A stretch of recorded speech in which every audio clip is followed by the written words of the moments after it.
I call this excuse me. I call this meeting to order. My understanding is that the technical tests have been done for those with headsets, for witnesses with headsets, of which there is one witness with one headset, and all is good. Today we are having 2 hours of hearings on Bill C-226. We have two panels. The first one includes Ms. May, the sponsor of the bill, MP for Saanich Gulf Islands, and appearing along with Ms. May is Dr. Jane MacArthur, who is the Director Toxics Program from the Canadian Association of Physicians for the Environment. So I think you discussed with the clerk, Ms. May, both of you combined have 13 minutes if you would like to take that to the full. But anyway, we'll let you get started. So please go ahead. Congratulations on getting your bill to this stage of the legislative process. Merci, Monsieur le Président, et merci à tous. Thank you, Mr. Chair. Thank you to my dear colleagues for being here. It's not really the first time we talk about this bill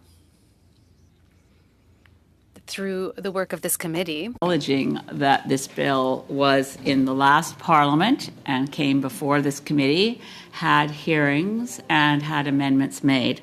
And I particularly want to thank the former member for Cumberland Colchester, Lenore Zan, who brought it forward then as Bill C-230. I was honored at the time. I've never before had a member of another party ask me to second their bill, and I was the official seconder on Lenore's bill back then. And I'm grateful that my bill also has bipartisan support. I want to split up my time as follows. This bill is seeking to develop a national strategy respecting environmental racism and environmental justice.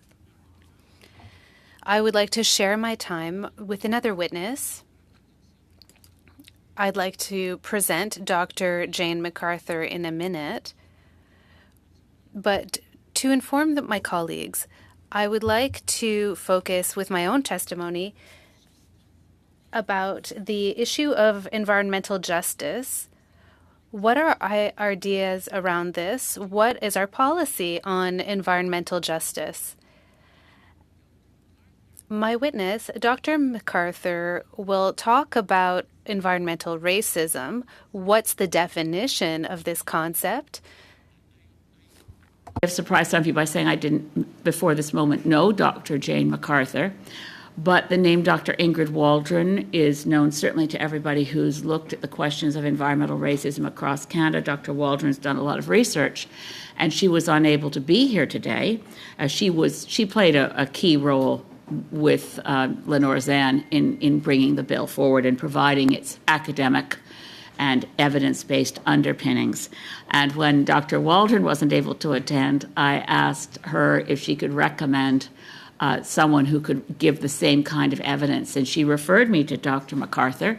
I would like to turn it over to Dr. MacArthur now for 3 or 4 minutes of her expertise in terms of what this bill addresses and what evidence do we have that there's a problem that requires this bill. And so over to you, Dr. MacArthur, and thank you for being here.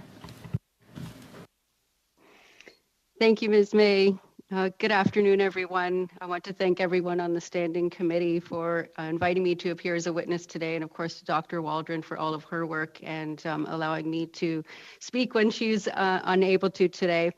As Ms. May said, my name is Jane MacArthur. I'm the Toxics Program Director with the Canadian Association of Physicians for the Environment. I am a settler here today from my home on the traditional territories of the Three Fires Confederacy of First Nations, comprised of the Ojibwa, the Odawa, and the Potawatomi. And this region was also a terminal on the Underground Railroad network. Today, we refer to it as Windsor-Essex in Ontario. And in part, because of its historical roots, it's still home to many racialized people. Windsor's history is significant in understanding the present and the bill before us today. The region is known as the auto capital of Canada, a manufacturing hub, and the site of the busiest international border crossing in North America, where tens of thousands of transport trucks cross each day. The conditions of my home lead to toxic exposures, and the environments where these pollutants are emitted are also places where more racialized people live. The reality of toxic exposures through air pollution and other means is lived by residents, but often the data to illustrate this is incomplete, in part because Canada does not track racialization in health as some other countries do. When passed, Bill C-226 will be one step towards documenting these realities and also policies and laws to prevent future exposures and the health impacts that are disproportionately experienced by racialized people. Windsor is only one example of the problem of environmental racism in Canada. As a white settler bringing a relatively high amount of privilege to the table today, the reason I know these truths is because of the racialized and Indigenous people who share their experiences of colonization, oppression, environmental racism, and ill health. At CAPE, we collaborate with many people sounding the alarm on environmental racism, including Dr. Waldron and the members of the Canadian Coalition for Environmental and Climate Justice, and our board member, Dr. Ogisto Horn, a Mohawk and Haudenosaunee woman practicing medicine in her community of Akwesasne, living the adverse health impacts of toxic exposures and the people in her community feeling the same.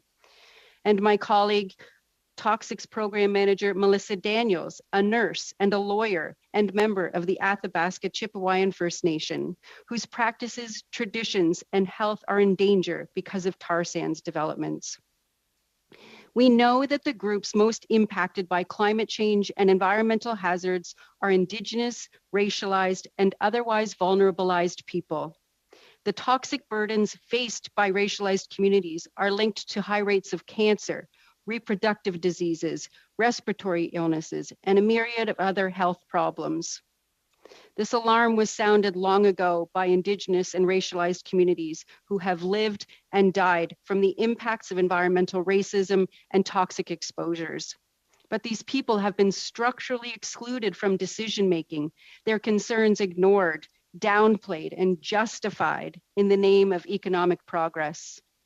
From the impacts of fracking operations in northern British Columbia to pulp mill effluent in Pictou Landing First Nations Boat Harbor, to toxic landfills in African Nova Scotian communities, to the mercury contamination in Grassy Narrows First Nation, and exposures from petrochemical facilities by Aamjiwnaang First Nation people in Chemical Valley in Ontario, the legacy of environmental racism can no longer be ignored.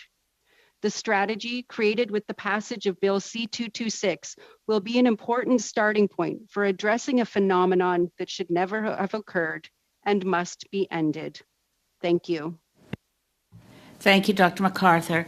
I was delinquent in not recognizing that I'm here on the traditional territory of the Algonquin Anishinaabe Nation. Parliament is on their land. I want to pick up where Dr. MacArthur left off and then explain the path to environmental justice.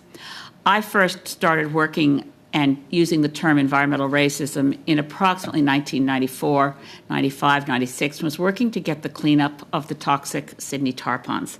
The community of predominantly Black people of Whitney Pier, Nova Scotia, and the Indigenous land of the Mi'kmaq people became the most toxic site in Canada, located between coke ovens and steel mill. And I came upon a program in environmental justice that quite inspired me, and also the use of the term environmental racism, which informed my work. It came from no radical organization. It came from the United States Environmental Protection Agency, which from 1992 till now has had an Office of Environmental Justice. It provides specific assistance to communities, such as the communities described by Dr. MacArthur, peoples of color, Indigenous peoples, and also communities that are marginalized economically, where you know for a fact, we don't even need to point it out as to answer the question. You're not going to find a toxic waste site in Rosedale.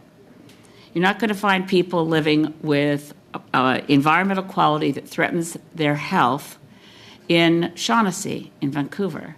We know the neighborhoods, we know the peoples who disproportionately are exposed to toxic chemicals, poorly regulated waste sites, whether we're talking about Ganasatake right now, whether we're talking about the ongoing generational abuse of grassy narrows. First drawn to light, by the way, in the 1970s by a book by former, late environmental journalist Warner Troyer, wrote the book No Safe Place, talking about what Reed Paper was doing to the people of Grassy Narrows. I'm not going to take much time just to say that the path ahead with this bill's passage will be to environmental justice. It's not about blaming and shaming people for the conditions we experience. It's for making it better. C'est dans le programme de... In the Environmental Justice Program from the United States, the EPA has some programs. They have funds to make a difference, to make sure that communities that are threatened by pollution have access to experts. For communities to have their own agency, to be able to contact epidemiologists, have their own studies done, have evidence-based decisions around what can be done for cleanup. What are we prepared to spend? Can we trace down the original polluter and make them pay for the cleanup? But the main essence of this is that no Canadian should live in conditions that other Canadians would never accept. I remember taking Mike Harcourt, he was at that point the former Premier of British Columbia, and with the National Roundtable on Environment and Economy, which used to exist, we took a tour of the Sydney tar ponds. Never forget Mike Harcourt saying, if anyone had tried this in Vancouver, they'd have all been, hoisted up on ropes and executed point blank. He was so shocked that we had cancer rates through the roof in specific communities. Now, we managed to get the Sydney tar ponds cleaned up, but there's no systematic program. So the US EPA, not only do they have the program of Superfund sites, but they have specific programs in environmental justice. This year, I just decided to pull this off the EPA website. The budget invests more than $1.45 billion, and in across agency programs to clean up pollution, advance racial equity, and secure environmental justice for all communities. To elevate environmental justice as a top agency priority, the EPA has proposed a new National Environmental Justice Program office to coordinate and maximize benefits of agencies' programs and activities for underserved communities. I'll close just on this thought. We need to make sure that as this bill goes through the House, and I hope the Senate quickly, we will begin to hear from Environment Canada and Climate Change that they have thoroughly reviewed what the US EPA is doing now and prepare that Canada do at least that much for our citizens. The last time I checked, Environment Canada had not yet looked into what the US EPA does. This bill, I hope, will pass with all of your support. But once it's passed, it's not about window dressing or bumper stickers. It's about addressing a real problem in real time with solutions. And we don't have to reinvent the wheel. We have models. Merci beaucoup. Thank you. Merci, Madame May. Alors, Thank you, Madame May. We're going to start with the first round of questions. Mr. McLean, you're first. Merci, Monsieur le Président. Thank you, Mr. Chair. To our witness and also to our colleague, Madam May, thank you for being here today and presenting your bill to us. And thanks for the bill. One of the things I note in the bill and in your presentation are these notions of environmental racism and environmental justice that you've spoken to. Now, in my world, where I grew up in, justice is good and racism is bad. I think that's true for most of us. And doing away with racism and getting justice for all is something we all strive for. And I'm questioning some of the nature of what we're talking about in the bill here. Can you talk about a definition, because I know we're going to have to come to it so quickly, if we can think about what a clear definition for the legal community around environmental racism might be, because the legislation we have around racism currently right now is on hate speech. So let's discuss this, how we're going to actually define environmental racism in a legal context. Please, Madam May. Thanks so much. And I do have a background as a lawyer, so I'm very cognizant of how the law plays out and how we want to make sure terms are clear. So the question of assessing environmental racism also has to do with collection of information. As Dr. MacArthur mentioned, and I'll certainly, Jane, if you want to jump in anywhere, just flag me because I'll try to watch you on the Zoom screen. What we're looking at, particularly, you'll find the content of the strategy includes, so in section 3, subsection 3, we're looking at a study to examine the link between race, socioeconomic status, and environmental risk, the information and statistics relating to location of environmental hazards, and it's specifically in subsection B4, the collection of information and statistics relating to health outcomes in communities located in proximity to environmental hazards. Okay. So it's very specific. Sorry, Ms. May, you know I've got limited time here. Thank you. So we're going to try and get to a definition based on the study that comes out of this at the end of the day, is what I'm hearing you say. When there are differential impacts from environmental risks and they affect different communities based on socioeconomic status and race, that constitutes a lack of environmental justice, subform environmental racism. Understood. Thank you. But let's move to something else here. If I could, Mr. McLean, if I could offer actually what the ENRICH project offers as its definition for environmental racism. And the ENRICH project is something that was spearheaded by Dr. Ingrid Waldron. And their definition is that it refers to racial discrimination and the disproportionate location and greater exposure of Indigenous, Black, and other racialized communities to contamination and pollution from industry and other environmentally hazardous activities. It's the lack of political power these communities have to fight back against the placement of these industries in their communities, the implementation of policies that allow these harmful projects to be placed in these communities, the slow rates of cleanup of contaminants and pollutants in these communities, and the lack of representation of Black, Indigenous, and other racialized communities in mainstream environmental groups and on decision-making boards, commissions, and regulatory bodies. And I think that you'll be able to see that when Ms. May was talking about the strategy itself, what the strategy is doing is really trying to address Ms. MacArthur, that thank you. No, and I appreciate the definition. Thank you. Can we move towards what we talk about here and where you're going on this? A little background, of course. First time you buy a Lonely Planet about Canada, you find that Trail, British Columbia, is the most toxic site in North America. And when the immigrants, at that time it was the Italian immigrants, came to Trail to work in the smelter there, the men all died by the time they were 50. And so it's a town full of old women with no old men. I know that's not racial, but it still is environmentally disproportionate on a community. And that is a marginalized community from an economic perspective, not from a racial perspective. There's no racism that we see involved there. So this is where I'm dwelling on, if we're dwelling on this in racism as opposed to marginalization. And yes, there are rural areas, there are places in this country where industrial activity has harmed the local people that work there and live there. Is this a rural versus urban type of approach? And in that case, shouldn't our rural and racialized communities be allowed to develop and find their way out of this and get out from under the yoke of the Indian Act? And I'll put it to Ms. May there first.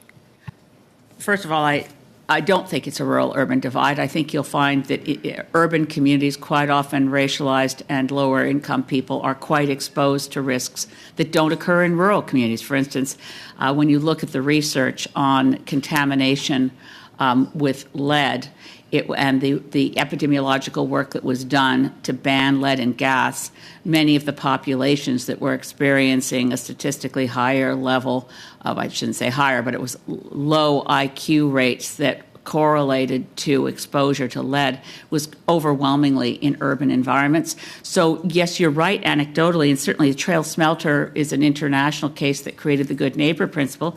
But also, if you look at Delaney in the far north, that Inuit community is also villages of widows because their husbands carried bags of yellow cake on their shoulders from uranium mines without protections. The bottom line here is that no Canadian, urban or rural, white, black, or indigenous, should be exposed to unsafe levels of We'll have to chemicals stop and there. toxics just Yeah. because they're We'll developing have a to go to mine. Ms. Sorry. Taylor-Roy right now, because we've exhausted 6 minutes in a very interesting exchange. Yes. Thank you, Mr. Chair, and thank you to our colleague and witness, Ms. May. And thank you for the work you've done and all the knowledge you have on this. It's clearly a passion. You've done so much, and I really appreciate this legislation coming forward. And I want to just turn it over to you to continue what the answer you were giving to Mr. McLean first, and then I'll add a question. That's terribly kind of you, Leah. I don't want to go on forever about it, but this bill, I know some people get hung up on the word racism. There's no question that the research points to a very significant difference between people of color and Indigenous peoples' exposure to toxic chemicals. Again, not exclusively racialized, but predominantly. And if you don't mind, Ms. Taylor-Roy, can I just throw that to Jane MacArthur, Dr. MacArthur, if you have any additional points on the statistics that give us an underpinning that points to racism? Yeah, I don't have statistics at hand, but what I can say is that it's not wrong what Mr. McLean is saying about the problem of marginalization of other forms. But we do know, we have evidence. There have been a tremendous number of mapping projects, for example, including through the Enrich project in Canada and in many places around the world, that do show us that we are locating people and or locating industry in proximity to racialized and Indigenous communities. We know as well that, for example, even in urban settings, that we will find what we call grocery store deserts, where there isn't access to good grocery stores for predominantly Black communities. So even Dr. Waldron, in her definition of environmental racism, recognizes this intersectional standpoint, that we don't just have racism standing on its own as an independent variable, but it often does intersect with low socioeconomic status and poverty. And so, of course, there are examples where there are white or European, poor people who are experiencing these same high levels of toxic exposures. But it is a phenomenon that is recognized around the globe. The UN Special Rapporteur just released a report a couple of days ago on contemporary forms of racism in the intersection with climate justice and racial justice, and pointed to Canada and the example of Aamjiwnaang First Nation in Sarnia, where there are high levels of a whole host of health problems, from cancers to respiratory illnesses. Going back to the early 2000s, there was a community-led research project there that documented a skewed sex ratio due to the exposure to endocrine disrupting chemicals. So we had a disproportionate number of males to females born. There are plenty of examples of where this is a problem of racism. And Jane, thank you, Doctor. Jane, can I turn it back to Leah? Sorry. Yeah, sorry. Yeah, thank you so much. And I was remiss not to welcome you and to thank you for being here too, Dr. MacArthur. I appreciate that. I think, fighting over whether this is racism, I mean, the basic idea which the member opposite to mentioned was that this is about environmental justice. And what you're asking for is research to be done on the links between race, socioeconomic status, and environmental risk. So I think this is not going to be, this will not rule out communities that have been affected because of the socioeconomic status.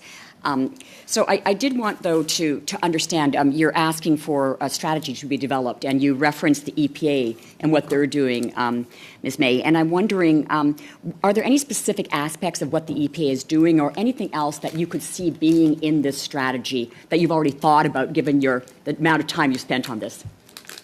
Thank you. Certainly this bill is not about getting a study done. This bill is about collecting the information, going forward, and having a strategy that actually addresses and prevents environmental racism and promotes environmental justice. So again, when a community is having adverse health effects, one of the first things that happens, I'm just going to be blunt, the industry in question hires what I like to call consultants. You pay the dollars, you get the report you want, and guess what? There may be a lot of toxic waste here, but somehow, theoretically, through mathematical models worked out by the consultants, none of that hazardous toxic material is ever going to hurt anybody, so we'll just leave it there. The community needs to have access to their own experts. They need their own epidemiologists. They need their own toxicologists. And when a government pairs up with a community to increase their own sense of agency, to improve their as one of the things that Dr. MacArthur mentioned, the lack of equal political power in the situation, so that a community that's experiencing adverse health effects and also is exposed to high levels of an environmental contaminant has access to the experts working at their direction, so that the government that's going to ultimately make a decision about the cleanup, how do we cost it, where do we find ways to protect people's health, the community itself is empowered to participate with the same degree of resources, or at least some degree of resources, against a large polluter. Thank you very much. How much time do I have left, Mr. Chair? 45 seconds. 45 seconds. Yeah, I was going to mention the movie. I can't remember now whether it's called Dark Water or Black Water, but it was the case DuPont. Dark Waters. Yeah. Dark Waters, thank you. Such a great film on exactly that point. And I was also going to ask, because a lot of what we're doing now in respect to locating sites is asking for full and informed consent. And I was wondering what your perspective is on whether that's possible when communities do not have the same economic opportunities or do not have the same social I won't even say amenities, but social basic needs met that the rest of us had. Do you think that is possible? Yes, it's got to be a yes or no, because... Yes. Okay. Madame Posé, la parole est à vous. Ms. Posey, you have the floor. Merci. Merci à notre... Thank you to our colleague Elizabeth for being there, and also to Dr. Jane. I'm so happy to have the opportunity to talk to you about this bill and about how the Bloc perceives this bill. We've discussed on multiple occasions, and you and I agree on many fronts when it comes to protecting health and protecting the environment. We often agree. But I have to say that the first version of the bill with the C-230 was problematic for Quebec, and this was corrected by the Liberals that were participating in the committee at the time. I'm happy that you kept those factors as opposed to the first version with C-230. So thank you so much. And thank you for championing this bill and correcting some of its shortcomings.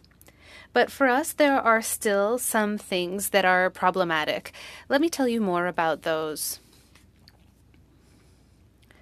You won't be here on Friday to hear what we'll say. So in your introduction, you said in your opening remarks that you didn't want to do this bill just to look good. We feel like we're not certain that this bill will bring any real change to people who are suffering injustices with their rapport with the environment. And I'm thinking here of Indigenous people, but other vulnerable populations like lower income people or newcomers. I think that the bill states intentions, but that the articles aren't sufficient to engender true social change. So I have some amendments that I think will give it some more teeth. I'll tell you what are the areas that we think we can improve on. I think we have to think about the central notion of environmental justice, because this bill is part of a general context of developing environmental rights. The objective is to fight environmental injustice that are often experienced by minorities, regardless of the color of the minority, if I can say it this way. So since we're fighting injustice, I think it makes sense that we should adopt a positive principle, which is to reinforce environmental justice. That'll be one of our amendments. Another thing is that I think we need to protect everyone and to make sure that there is justice for all citizens without discrimination. I know that the objective of the bill is to protect people who are from minority groups, and I think we agree with you on that front. But this strategy targets vulnerable populations, including visible minorities. However, I think that the minister's strategy should take into consideration all of the vulnerability factors that could lead to injustice related to the environment. I would like us to expand the application of this bill to include origins, socioeconomic status, and also the history of communities that are affected. Let me give you an example. We talked about it all summer during the election campaign in Quebec. There is a smelter in Rouyn-Noranda. Richard Desjardins spoke about it. He's one of our great poets. And in his text, he says it shows that this problem has been going on for decades, indeed generations, and that people are suffering from pollution, and it's something that's experienced between generations. I don't want these people to feel excluded by this bill. If the state can bring some help and bring reparations for the harms that were committed in the past. Now, finally, you talked about this earlier. You talked about funding. We will propose an amendment asking that the government, through this strategy, provide funding in a tangible way to help communities that have suffered environmental inequalities. Our goal here is to give the bill some teeth, and that it's not just a bill to put on a shelf and look good. We didn't think it was possible to include such a feature. I know we'll need royal assent, but if we all agree around the table to include such an amendment, it's something that could go through. If the Liberal government is sincere and truly seeks to advance environmental justice, this would be a way to show that. So this is the hand that the Bloc is extending to you, and I would love for you to invite the members of the committee to support the Bloc's amendments to ensure that we have better environmental justice. Can you answer in 45 seconds? Thank you to my dear colleague. I have not read the Bloc's amendments, and it's really not up to me to decide because I don't have a vote in this committee. I hope that the bill will earn everyone's support. You know, one way that we arrive at decisions is to reach a consensus. This is the best way to make decisions. I would like to say clearly in this bill, no one is excluded. Not a single community is not included in the definitions. Thank you. Thank you. Ms. Collins, you're next. Go ahead.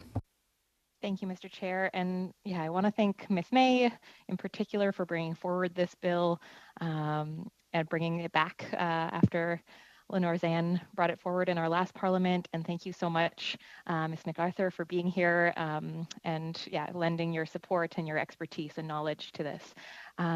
I do have to say that I'm concerned with some of the comments from my Conservative and Bloc colleagues. You know, the issue of environmental racism is such a serious one in Canada. And the idea that, yeah, you know, when the previous version of this bill was before Parliament last time, it was amended to add the concept of environmental justice. And I support the urgent need to address and advance environmental justice in all of its forms. It's also very clear that Canada has a historic and ongoing problem with environmental racism. And so I'm hoping that each of you could speak to the importance of addressing environmental racism specifically and the need for race-based data. Thanks, Dr. Laurel. Jane, you go first, and if I want to make sure Laurel has more time for questions. Okay, thank you, Ms. Collins, and thank you, Ms. May. Yeah, I think I'd like to point back to something that actually Dr. Waldron said when she was speaking in the debate on Bill C-230. And one of the things that she said at that time around this problem is that she felt that we needed to do more education about what racism is and what environmental racism is, because she was concerned that there was a real lack of understanding that phenomenon is a reality. And she pointed to the fact that in Canada, we like to think that no racism exists here, which she said is ridiculous in her words. But it does exist, and racism often exists in subtle ways, and it's in very overt ways. We're seeing that in the mapping that is done and the health impacts that are being experienced. I think when we talk about different intersections and vulnerabilities, we're capable of recognizing oppression and that certain people are vulnerabilized. And so with that lens, it shouldn't be so difficult really for us to understand that racism does exist in Canada and environmental racism does exist in Canada. And we're in a moment where we're reconciling, or supposed to be reconciling, with our past and the ongoing present legacy of colonization with the First Nations people who live on these lands today. We need to be very concertedly acknowledging, that's our first step, is to acknowledge that this is a reality. And with that reality, we need to take steps to remediate that. Part of this strategy, as Ms. May pointed out, is the inclusion of the affected people in rolling out this strategy in this bill. Consultation, free, prior, and informed consent, as has already been mentioned. But the communities who are affected are often not understood through traditional research lenses and methodologies of gathering information, in part because we're not asking the right questions about what their experiences are. And the invisibilization of racism is part of the problem of not being able to gather the right kinds of information that show us the problem. So I think that really and truly, if we lack some of this understanding and education, this is an important part of what this bill will do, to highlight the fact that this is a reality. We're not necessarily looking in the right places for the right pieces of data, or listening to the right people for the information that we need and the evidence that shows that this is a problem. Thank you so much. And, I was really struck by some of the research out of the United States where they were looking at where toxic dumps are placed, and the greatest factor that they found in that data was race. And that was far beyond economic status, which was a surprise, I think, to the researchers. And we don't have that same kind of data here in Canada. And I'm also thinking about other environmental issues like the climate crisis. And maybe to Ms. May, we don't have a ton of time for you to answer this, but just in the case of the environmental racism national strategy, are there some ways we could ensure that we're really getting at some of these new threats when it comes to the climate crisis? Thank you. Well, if we're looking at in terms of climate crisis or exposure to environmental pollution that actually threatens human health, there's no question but that there are class issues. Now, we don't like to talk about class in Canada because I think we are kind of a classless society. People can be upwardly mobile and all of that, but the reality of it is, if you are low on the economic totem pole, you are low on political power. And if you're in a situation where, for instance, if you want to look at who died, the over 600, I think 700 people who died in 4 days from the heat dome in British Columbia, in that lens, you will find primarily people who are low income. And that's another, so you can slice it again. I'm not arguing that when you look at the data, environmental racism is a clear factor. But so too is the intersectionality around being low income, which means less political power, which means that the government decided not to open cooling centers or do the things to save lives. I can't imagine why not, but I sometimes refer to the heat dome impact as being sort of the neutron bomb of climate change. Neutron bombs, as you'll recall, destroy the people but leave the buildings standing. A heat dome kills the people, but the buildings are still standing. Fiona, for climate crisis, atmospheric rivers for climate crisis, kill people and destroy infrastructure. Heat domes just kill people. Thank you. Mr. Deltel. Mr. Deltel. Thank you, Mr. Chair and colleagues. It's a pleasure to have you here, especially our colleague from British Columbia. Thank you for being here in person. It's such a privilege. Mr. Chair, Madam MP, I have to say that these issues affect me directly, especially when we talk about Indigenous people. For 14 years, I've been an elected official, first at the Assemblée Nationale and now at the House of Commons. It's always been a pleasure for me to represent the Wendake community. In 1962, my parents set up about a mile away from Wendake community. I know these people. I love them very much. But I'm also proud to represent them. In my opinion, this is the best community, but of course you'll understand that I'm biased in a good way. These people are a proud people. They've managed to live together and live together with us in the Quebec region. This doesn't mean that we don't have concerns related to First Nations. The bill that's before us highlights a human tragedy that our country is not alone in having experienced. It's the discrimination against First Nations people. On June 11th, 2008, the Prime Minister of Canada apologized to First Nations for residential schools. Let's remember that this is the first time in Canadian history that a Grand Chief spoke to parliamentarians. Let's not forget that.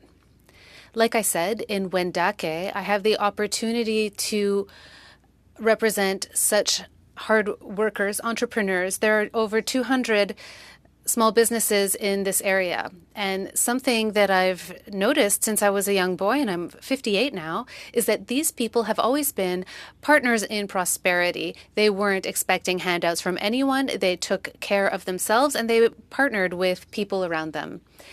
Ms. May, my question is this. We can't redo the past, but we can see the future differently.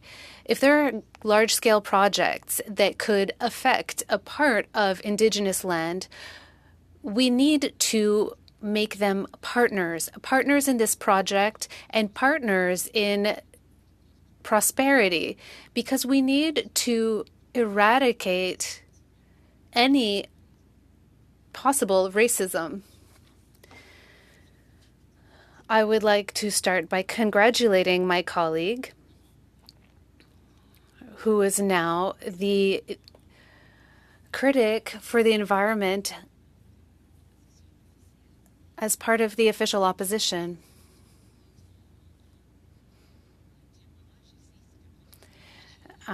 Your question, which is a bit of a testimony here today, speaks to a wonderful experience. The idea of true partnership in a project that would be beneficial to all. This is the ideal. But for the bulk of Indigenous people throughout Canada, this is not the common experience.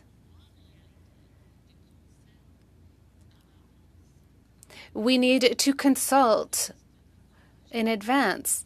But this is not the experience that has been lived by the bulk of Indigenous peoples in this country. Think about pipelines in my province, the Squamish, Tsleil-Waututh, Musqueam land, and peoples are against this large-scale project. This is our own project because it belongs to all Canadians.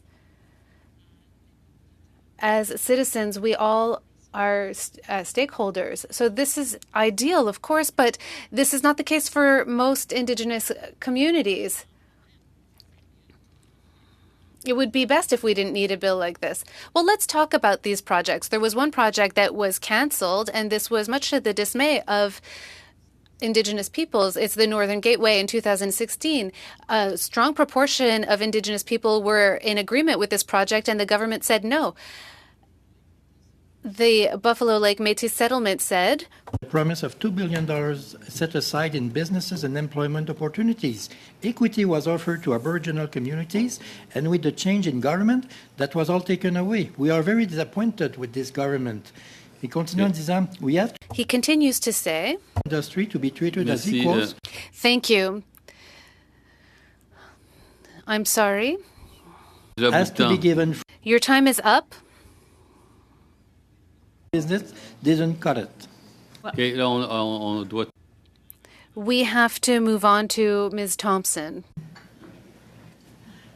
Thank you, Mr. Chair, and thank you, Ms. May, and thank you, Dr. MacArthur. And I really appreciate your your comments around the intersectionality between environmental racism, environmental justice, and health, particularly vulnerable persons. With understanding this intersectionality, could you, Dr. MacArthur, expand on how we can assist in expanding healthcare professional trainees in their exposure to climate and sustainability topics during their studies? Thank you so much for the question. And this will give me an opportunity actually to speak a little bit about what we're doing, the organization that I work for, which I said earlier is the Canadian Association of Physicians for the Environment. CAPE is a physician-led organization with the mission of bettering human health by protecting the planet. And that means that mostly our board is physicians. We have regional committees across the lands called Canada that are led predominantly by physicians, but also other healthcare professionals. And much of our work is about educating and empowering health professionals, physicians and other health professionals to know and understand what the health impacts are, in particular for vulnerabilized people and racialized and Indigenous people. But a lot of that knowledge actually does come from the physicians within CAPE, who they themselves recognize these problems from working with their patients and treating their patients and wanting to do something about it. So building in that kind of empowerment piece, CAPE has been advocating through medical schools and for training and research that does begin to address or continues to address some of these issues. So designing research studies, training medical students and other healthcare providers on these problems of the intersectional problems of racism and the social determinants of health as they're known. So there is an appetite and a very real need on the part of the healthcare community and health professionals to address these problems. And I think we're seeing that happen more and more, particularly as young trainees are living into this world where we're seeing evidence of all of these problems. Thank you. What are some of the long-term health and environmental outcomes of racial injustice policies that concern you, and how do we start to undo these effects? And both Dr. MacArthur or Ms. May. I'd just like to jump in and say that certainly the experience of when you do the epidemiology in terms of population level health effects, you see it. You see it over and over again, that people living next to toxic waste sites are going to have higher cancer rates. People living under highways with diesel trucks going by all the time are going to have impacts, respiratory impacts. You're going to have learning disability issues. You're going to, and a lot of these toxic chemicals that people are exposed to disproportionately in communities of people of color and Indigenous people, you're going to have other more birth defects. These are toxic chemicals that pass through the placenta. We should not be exposing anyone in Canada to, this is another piece of legislation that's on its way to this committee as well, and S5, and I won't trespass into what I want to work on S5 to make it better. But no Canadian should be exposed to levels of environmental contamination and pollution and toxic chemicals that affect their health. But that's a short description of the kinds of things you see more in communities that are exposed to environmental racism. Thank you, Dr. MacArthur. Yes, if I could just, I would reinforce what Ms. May had just said, but I'd also like to provide another example. One of the projects that we've been working on as a collaboration of organizations has to do with, again, this intersection of racism and exposure to toxins. So one of the things that we know, and this is documented in both epidemiological and medical literature, but also literature in the social sciences, that products that contain higher levels of toxins are often targeted, advertised to racialized people. So for example, we see racialized women, in particular Black women, using products to straighten their hair, to bleach their skin, in an effort to conform to Western beauty ideals. And these are leading to higher rates of breast cancer, of cysts, of other reproductive harms, of respiratory problems, and skin sensitization. So there are different ways that we see this problem, and it's not just in the environments that, the external environments that we're living in and the pollutants we're exposed to, but also these more sort of subtle ways that exposures are happening by particular populations. Thank you. Madame Posey. Ms. Posey. My questions are for you, Dr. MacArthur. You talked about groups that are affected lacking political power, and I agree with you, especially when it comes to Indigenous people and the treatment that they've had to suffer from the Canadian government. But we have to take into consideration all of the factors of vulnerability. I don't know if you know about the horned smelter in Rouen. This is a white population. consider this environmental racism when the toxicity of the air is affecting employees. We could talk about Limoilou or the quality of the air quality in the east of Montreal, where white francophone people that are usually economically underfavored who are affected. The businesses aren't going for race. They're worried about profitability. They're not worried about the communities. They are just trying to make money, and they are, in doing so, generating toxicity. Certain factors were mentioned: education, low political representation, socioeconomic situations that are vulnerable, and she named others. I agree with her. She was making a very good criticism of neoliberalism. I think at the Bloc, we believe that we could have an effective act. The Horn smelter is one example, and I hope that the members from all of the parties will support our amendments to improve this bill, to give it more teeth, and to protect everyone and to guarantee the health equality of all. I think we should also expand the application to include origins, history, and more. Do you agree with that kind of amendment to reinforce the bill? Quickly, please. Merci, Madame. Thank you, Ms. Posey. I do think that these factors are included in the way that this bill is laid out as it is. It does not exclude, as Ms. May said earlier, it does not exclude. It's a recognition that race and socioeconomic status are part of this. Ms. Collins.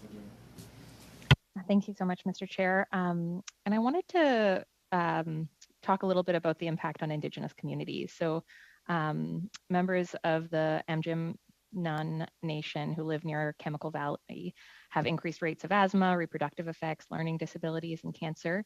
Beze Gray, an Anishinaabe land and water protector from Amjin First Nation, has said pollution has impacted food sovereignty. People in the Amjin First Nation are losing access to traditional food sources due to the impact of pollution in the area. It's also impacting the traditional language because pollution has wiped out so many things in their community. We have lost traditional words, and we don't have traditional words for the pollution that surrounds us.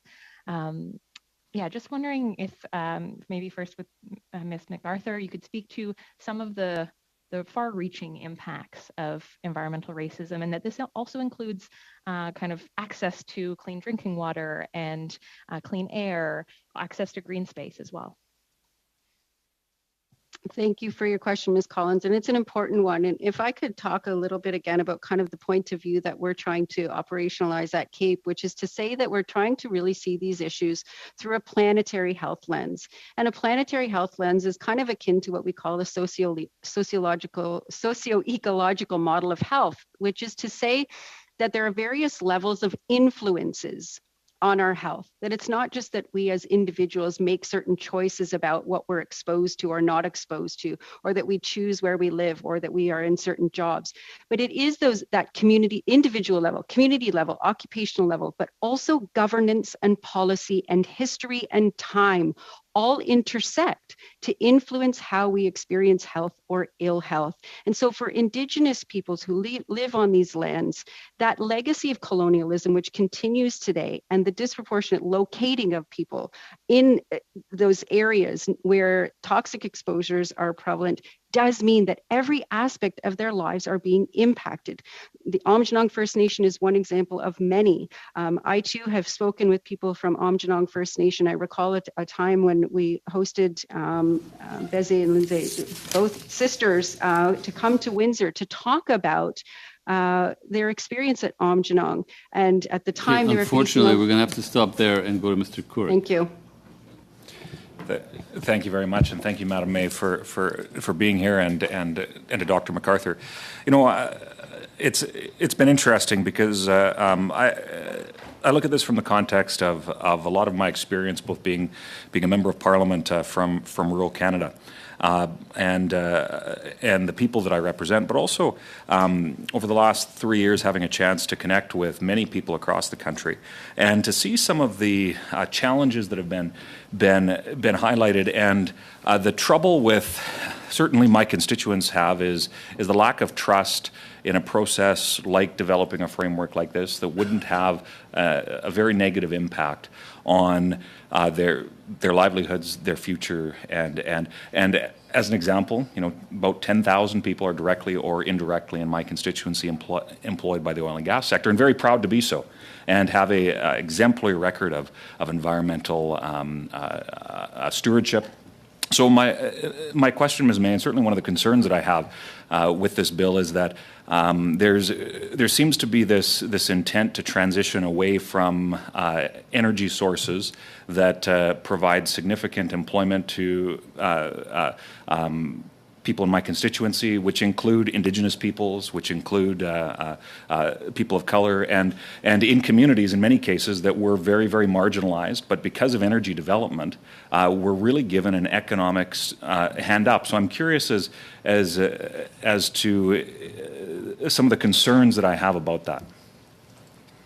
First of all, Damien, forgive me. You are being very, very formal in calling me Madam May, but I'm just going to out the fact that we're friends and say, okay, so first of all, any examples of exemplary environmental records need fear nothing from a bill that's focused on the very worst of the worst, environmental contamination that threatens human health and affects certain communities more than others.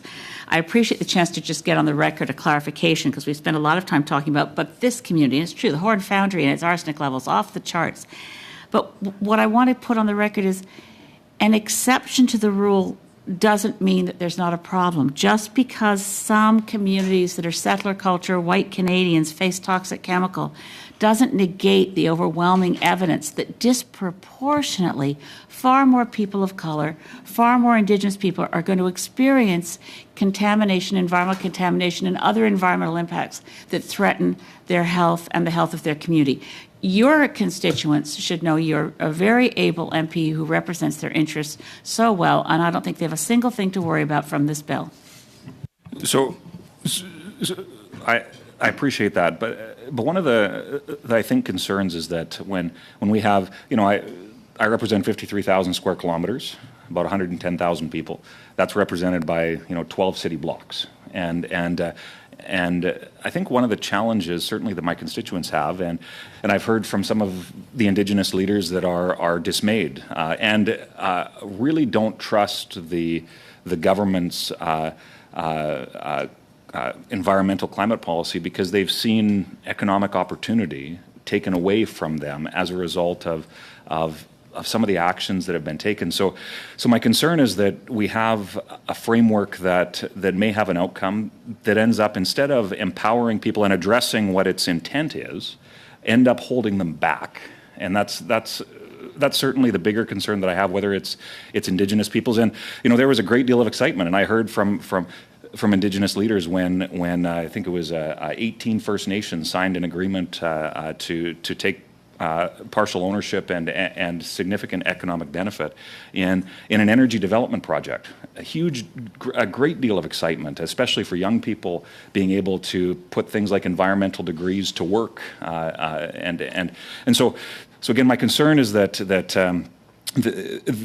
we see an outcome that may, in fact, if we're not very careful, have a negative impact on what this bill in particular, but also the bigger conversations around environmental racism. It may have an opposite effect. Mr. Chair? About 30 seconds. Okay. Quickly then, this bill is not primarily focused on climate crisis, shifting away from fossil fuels. Those discussions, let's park them and have them on another day in this place or another place where we can really talk. The reality of this bill is it's to protect those communities that are most vulnerable and victimized and experiencing harm. And that's a very different conversation. Thank you. Mr. Duguid. Well, thank you, Chair, and I want to thank the Honourable Ms. May and Dr. MacArthur for presenting today and for all of their good work, which I support. The Liberal platform had SEPA reform and introducing legislation related to environmental racism and environmental justice side by side. I don't know if you read the platform. Very good. And as we are debating S5... May regret that I read it carefully. Yeah. As we are debating S5, or should I say trying to debate S5, if you listened in last night, we mostly were talking about the price on pollution, but maybe talk about potential synergistic effects between those two bills, how they can work together or how they might be knitted together. Thank you for a terrific question. I also read the minister's mandate letter, and for those who are interested, the minister's mandate letter also includes bringing in this legislation. I'll be very transparent about it that I drew a low number in the private members lottery, which is good news. And actually, in conferring with the minister's office and conferring with Dr. Waldron and Lenore Zan, we've been all and Laurel Collins, we're trying to figure out what's the best way to get this legislation through. And it looked like I'd have a better chance getting it forward because the House agenda gets so clogged.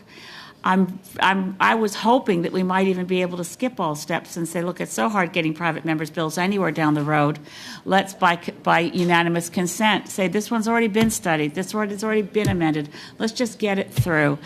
So that was my original hope, and I remain grateful for the fact that we have enough support that this bill passed second reading and is here. I'd love the Conservatives and the Bloc to join us and support this bill and get it through unanimously to the Senate. That would be ideal. The two bills now are much more, S5, the Canadian Environmental Protection Act, and C226 now have much more alignment than they had before the Senate amendments. I hope the government will defend the Senate amendments that also begin to operationalize what environmental justice can look like. So those are very, very good developments. I see the two as running on parallel tracks, but definitely not parallel tracks that don't intersect. They're quite intertwined at this point, and I think both bills passing would be great. It will be better if S5 passes with an enforceable right to a healthy environment and improving the various elements that I've spoken to already on S5 before the House.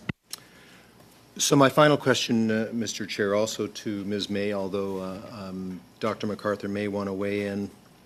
So there's an inner city neighborhood in Winnipeg that you may know, Point Douglas. It's got quite an interesting history going back a century and a half.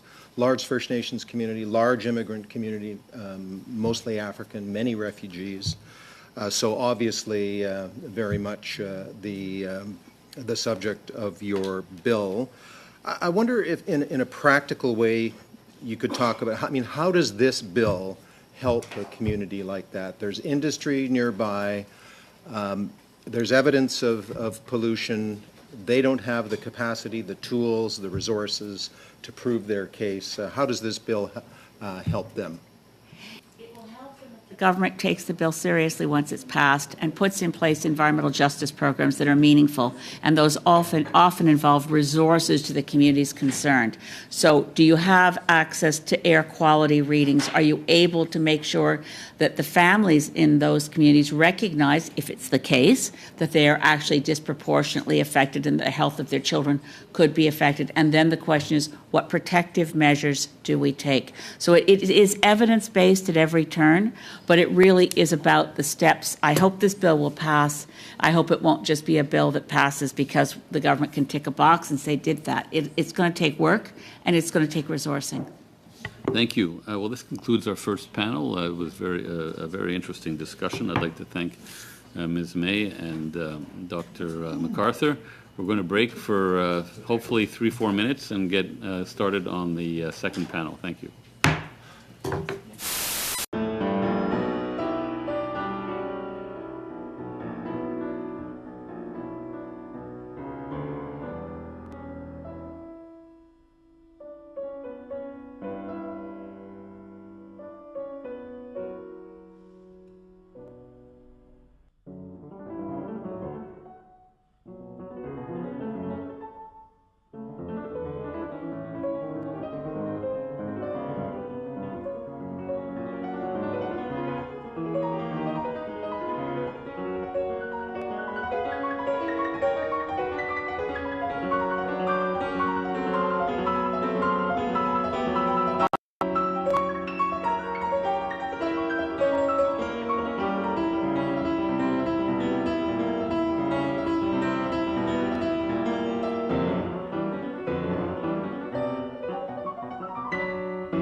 So we begin our second panel. We were supposed to have three witnesses. Two have logged on successfully. Each witness will have 3 minutes. Please stick to the 3 minutes, or come under the 3 minutes. We have Lenore Zan, who originally sponsored this bill in the 43rd Parliament. Nice to see you, Ms. Zan. And we have Mr. Ross, who's a member of the Legislative Assembly of British Columbia. He's the member for Skeena. We'll start with you, Ms. Zan, for 3 minutes, please. Well, thank you very much. And it's a pleasure to be here with all of you. I'm hoping that you can see and hear me. I am grateful to live in the unceded traditional land of the Mi'kmaq, the people of the Dawn, Nova Scotia, and thank you for inviting me to speak today to Bill C-226, the National Strategy Respecting Environmental Racism and Environmental Justice. As you said, I first introduced the bill, this bill in the House of Commons in February of 2020, just 3 months after being sworn in as a new member of Parliament, and it was an amazing day. I'll never forget it, and I'm deeply grateful to the good people of Cumberland Colchester for electing me to serve them, which made that possible, and many thanks as well to all members of the House and this committee who supported the bill, which I was pleased to report back to the House with amendments on June 22nd of 2021. Now it's with great gratitude that I thank the member of Saanich Gulf Islands for reintroducing this bill as Bill C-226, again in February of this year. You know, the seeds of these federal bills actually lie in a private member's bill I first introduced in 2014 as a member of the Nova Scotia legislature. After working with Dr. Ingrid Waldron and a number of Indigenous and Black grassroots grandmothers, Bill 111, an act to address environmental racism. The provincial and federal bills all mandate government to examine the link between race, socioeconomic status, environmental and health risks due to the disproportionate number of toxic waste sites, landfills, and corporate polluters placed on or beside Indigenous, Black, or other racialized communities. Environmental racism occurs when environmental policies or practices intentionally or unintentionally result in disproportionate negative impacts on certain individuals, groups, or communities based on race or color, lack of political will, and also unequal economic status or access to environmental benefits. And there's been a broad, diverse coalition of environmental and civil society groups, including the David Suzuki Foundation and Eco Justice, who spent close to 2 years urging Parliament to approve Bill C-230. So when the House of Commons Environment Committee completed its review last year, approving the bill with amendments, this marked a critical first step towards acknowledging the inequities caused by environmental racism. So if passed, it would become a Canadian first, and we have no time to lose really to ensure that this long-awaited legislation becomes law. So I strongly urge all parties to approve Bill C-226 and move it through the final stages. Thank you. Thank you, Ms. Zan. Mr. Ross, please, for 3 minutes. Thank you. And I know this is subjective in terms of where you're situated in Canada, but we're situated in BC. And First Nations over here are tired of actually policies or agendas that are used by third parties with First Nations stuck in the middle. And we're talking about this happening all over Canada. I know that, but it happened predominantly in BC. I mean, we already have paternalistic ideas about funding First Nations in Canada through the Indian Act. We don't need any more policies like this, especially when you think about what we're trying to achieve here as First Nation leaders. We're trying to dig ourselves out of poverty and the violence of poverty. And it's working. It's been working from 2004 to 2017, and it actually contributed to the standard of life, which actually had a reversal. It also built a future for our people, and it actually achieved independence for a band like my own. And when you think about this, when you think about some of the activities we did, mining, forestry, LNG, that was my band, the First Nation of Haisla Nation, who actually pushed that on Canada and BC. And when you're also talking about some other developments, like some of the biggest polluters in Canada are cities and towns and their landfills. Well, guess what? First Nations utilize that just like everybody else. And the other thing you got to consider, the lifespan of First Nations has actually increased due to the development that we've been actually undergoing. And you're actually duplicating, you're actually doing something redundant. We've already got processes here. You've already got First Nations interests covered in the Constitution of Canada, covered under Section 35, and the case law that was decided in the courts of Canada, BC at the same time. Underneath that, you also have the interests of First Nations leaders actually participate in environmental assessments, both federally and provincially, to cover off more than just what you're talking about here. And you know what we did here in BC? We accomplished something Canada didn't. We actually resolved Canada's shame in terms of the exclusion, the racism, and we did it on our own terms. What I'll leave you with, because 3 minutes is not a lot of time, is where does this end off in terms of financial cost? Because everything I've seen in terms of government policies always ends up on the ratepayer, the taxpayer, or it actually chases investment out of our province. While First Nations are citizens of this country just as much as the non-First Nations, and they depend on hospitals, schools, they depend on the highways, the shopping, just like everybody else. And at a time when Canadians are facing the worst unaffordability times of my history at least, this is not a time to actually talk about this kind of a policy that kind of is vague and general. And if you really do want to support Indigenous people, support them through existing mechanisms that are already proven to be highly effective. And don't do what they did in BC. Don't use First Nations as a shield for somebody else's agenda, because that's just shameful. Okay. Merci, Monsieur Ross. Thank you, Mr. Ross. I don't think Ms. Gabriel was able to connect.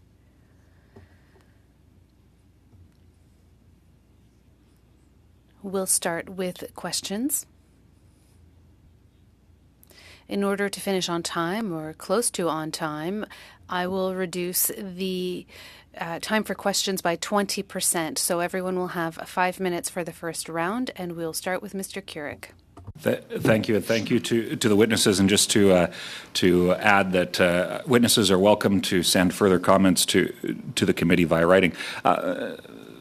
Mr. Ross, I noticed that you talked about existing provisions in the Constitution and whatnot to ensure that First Nations are consulted and ultimately, I think empowered is a big part of it, and certainly that seems to be some of the underlying conversation surrounding this bill. So I'm wondering if you could expand on that and why that is so critical in our country, and how First Nations being used as a shield, to use your words, can be problematic in terms of empowering our First Nations across Canada. I'll give you a direct example. There's a big argument about old growth forestry in BC right now. And the BC government actually took back some of that volume that was being cut. But at the same time, they actually transferred a lot of that volume for old growth logging over to First Nations. That's a shield. There's also a lot of what happened here in BC, including with my band, where NGOs and third parties actually came in under the guise of actually helping First Nations address their interests. But as soon as some sort of economic development project was shut down, that NGO left town. And some of these NGOs pull in millions and millions of dollars, have hundreds of staff people. They're not associated with poverty. And that's what we experienced. In fact, one of the ideas behind LNG was to kick out all those NGOs and third parties and actually think about the region alone and think about First Nations people. If you want an example of what this means to a First Nation community in the region, come visit Kitimat. Come visit the $40 billion LNG Canada and think about the council being independent, those single moms being independent, those people getting out of prison being independent. And guess what? We have no helplines for suicide. And my village, who used to be soaked in alcohol, house parties are out of the question anymore. It doesn't exist. And this is not because of any council directive, no government programs. It was just for the simple matter of including First Nations in the economy.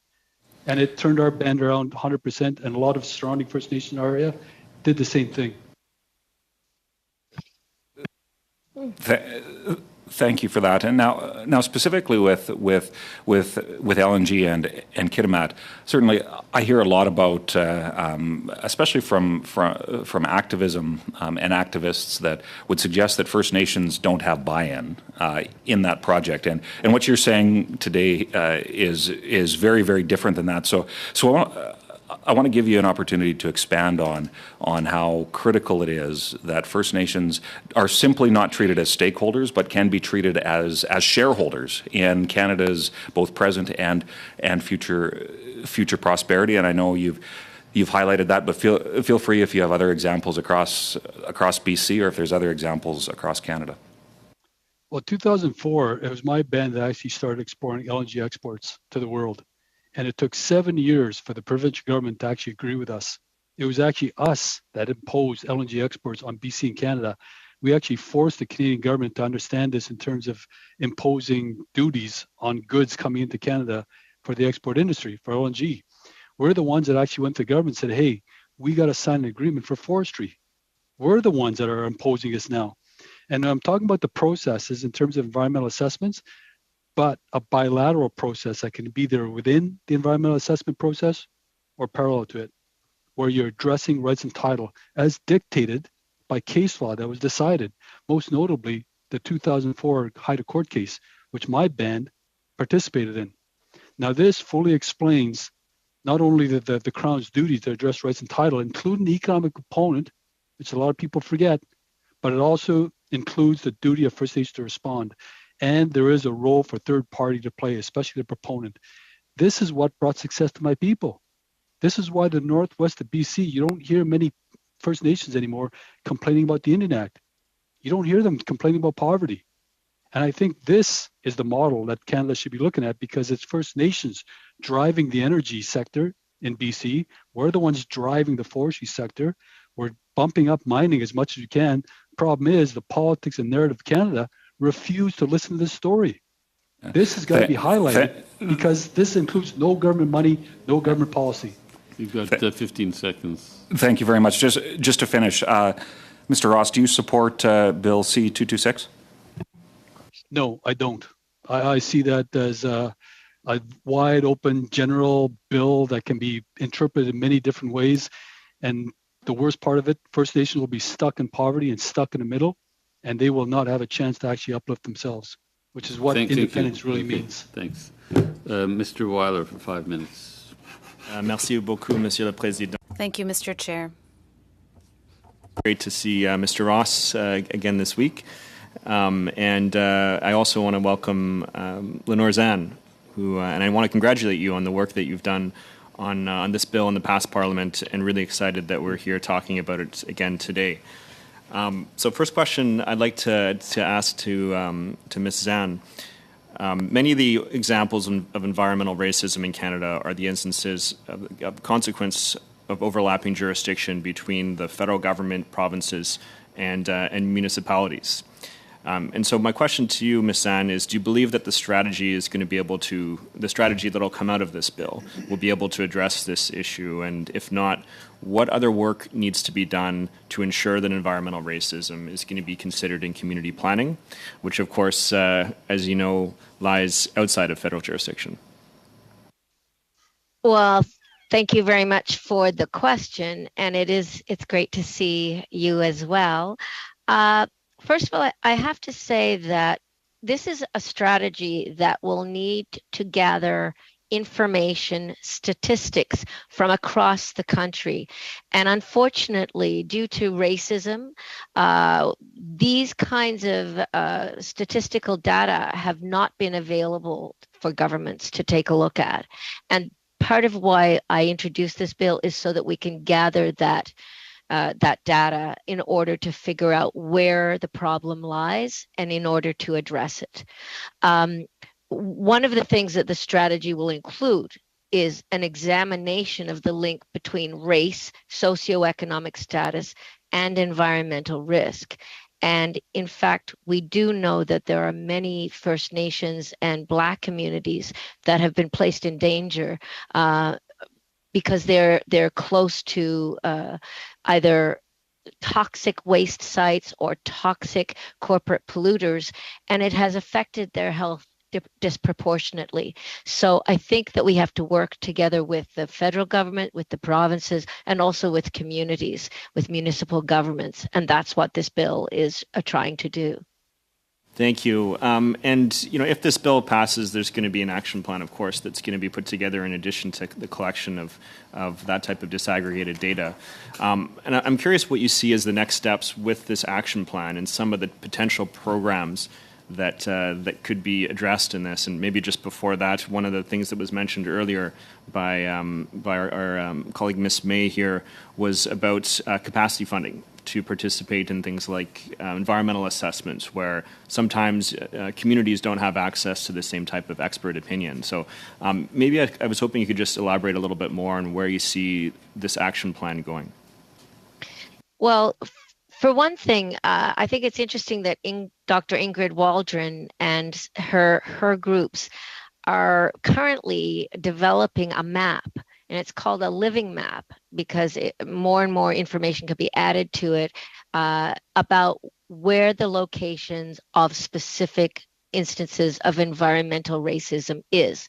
Now, this is a group that will obviously also need help to develop it further, but it includes people talking about their own instances in their communities, and that will be added to the map. So there'll be documentaries and interviews with people that they can upload to this map. So things like this are going to be needing some government attention and also some funding. But for instance, in some places like in Nova Scotia, where there has been terrible water situations because of dumps and waste sites placed beside Black communities, for instance, they have had very bad health outcomes because of this. And so the local community has been suggested that they put in new water treatment plants and also to protect the groundwater, because it leaks chemicals into the drinking water of all the people living in the community. Well, I'll see my last 30 seconds here to Ms. May. Thank you very much, Patrick. I'm just struggling, having heard the testimony from our colleagues from British Columbia and First Nations, and I don't think any one person in British Columbia, I'm sure you'll agree with me, in any Indigenous community could represent the views of all Indigenous people of British Columbia. But I just wanted to, I've been trying and struggling to come up with any plausible scenario within which this bill would play any role at all in decisions relating to development of natural resources of any kind. Unfortunately, your time is up. There's no more time. 30 seconds or no time at all? No time at all. You've already gone beyond the time. Madame Posey, you have the floor. Thank you to our witnesses for being here today. I'd like to repeat some of the things that I said earlier. We think that if we're going to have an efficient, effective act on environmental justice, we have to take into consideration all of the factors that go into vulnerability. We should reinforce it with amendments to make sure that it protects everyone and that ensures the equality of everyone with regards to the environment. Ms. Zahn, I have questions for you.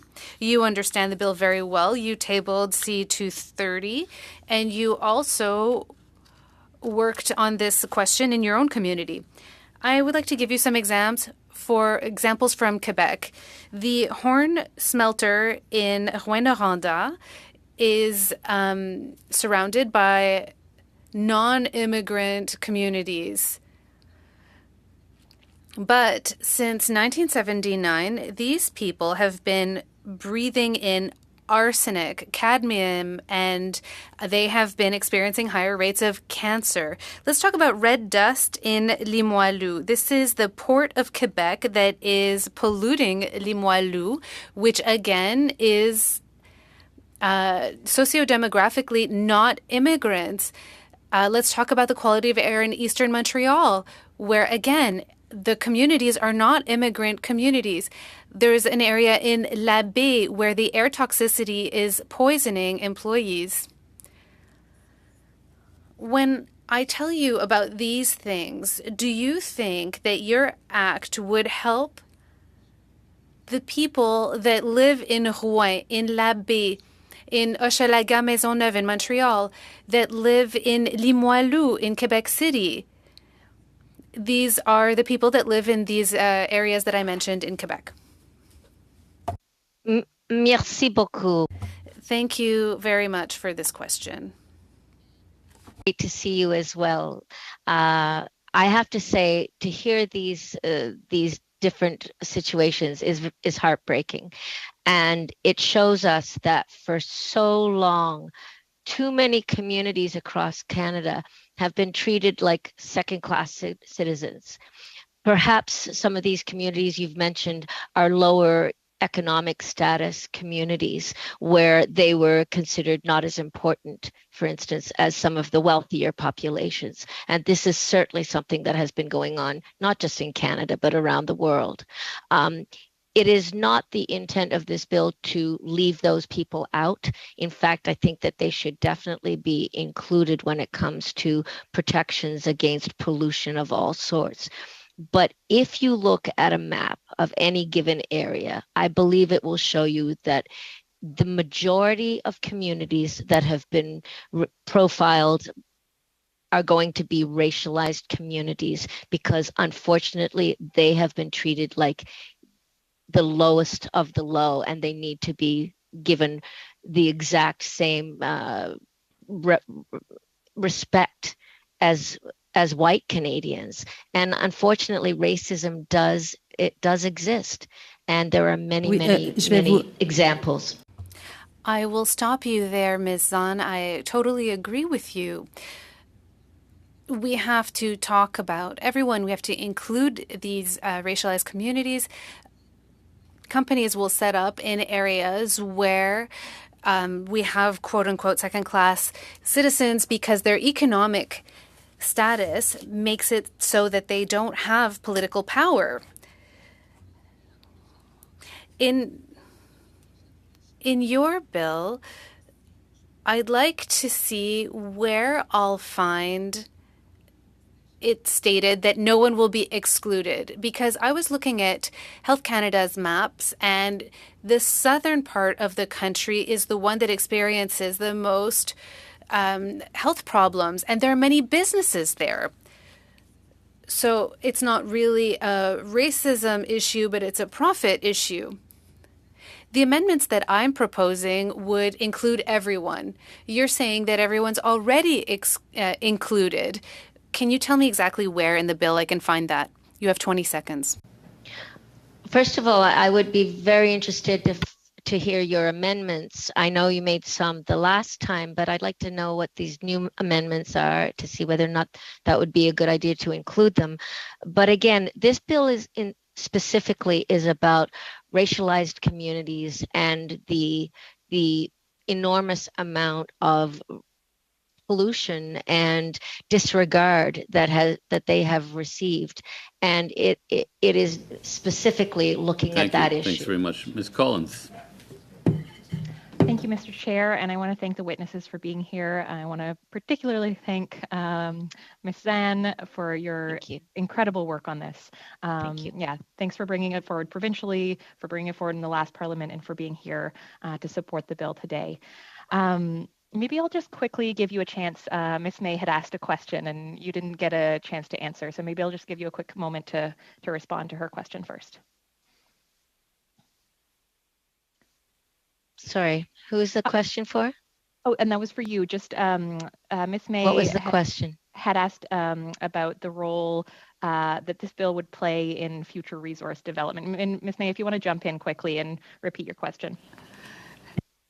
With the permission of the chair, if I can, I was just trying to imagine a scenario within which this bill would become some kind of block to resource development. This is about after the fact contamination of communities that are reaching out for help. So could you think of any scenario, Lenore, where this bill would block resource development?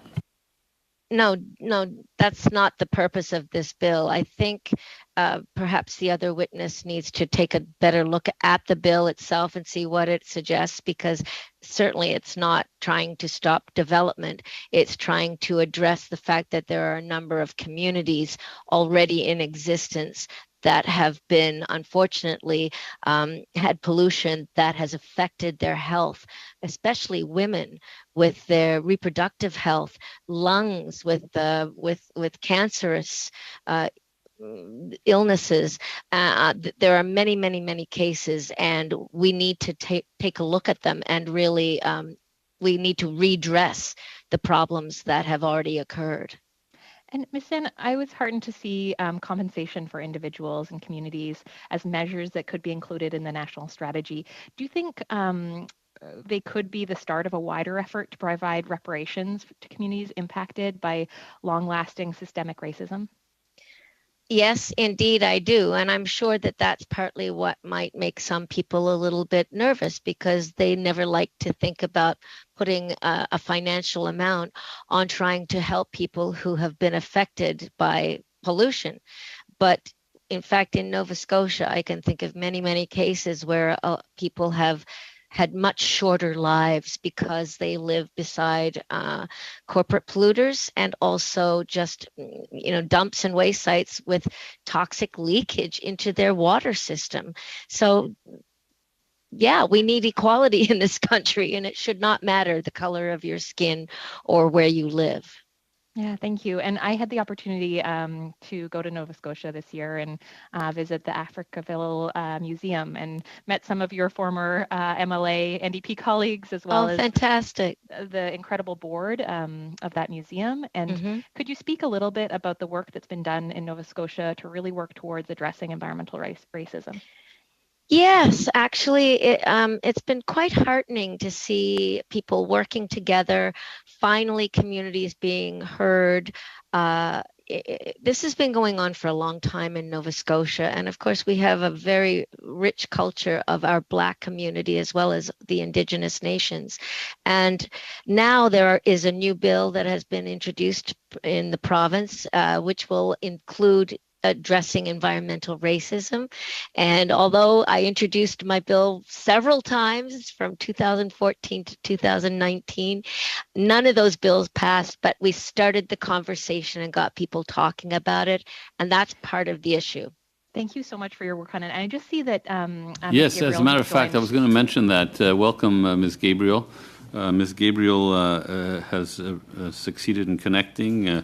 She is Okwehanwe rights activist. I hope I pronounced that correctly. And as soon as we're done with with Ms. Collins's questioning, we'll go to you and ask you to speak to us for about 3 minutes, and then you will be included in the second round of questioning. And Mr. Chair, just for a point of clarification, would it be okay for me to ask Ms. Gabriel a question in this round? Well, you have got about, you've got about 30 seconds. I mean, I think it would be better to let Ms. Gabriel give her opening remarks, and then you'll get another chance. And Mr. Chair, I just, I'd been putting a timer on, and I thought I had a little bit more time than that. About 40 seconds, 40 seconds, I mean, I've stopped the clock and everything. But I mean, we're wasting time now, so. For sure, absolutely. Yeah, so. All right. So maybe. Can we go to Ms. Gabriel, and I promise I'll be flexible on the second round, Ms. Collins. If you can add my 40 seconds to the second round. Absolutely, more than that, more than that. Ms. Gabriel, please, the floor is yours for about 3 minutes. If you could give an opening remark. Thank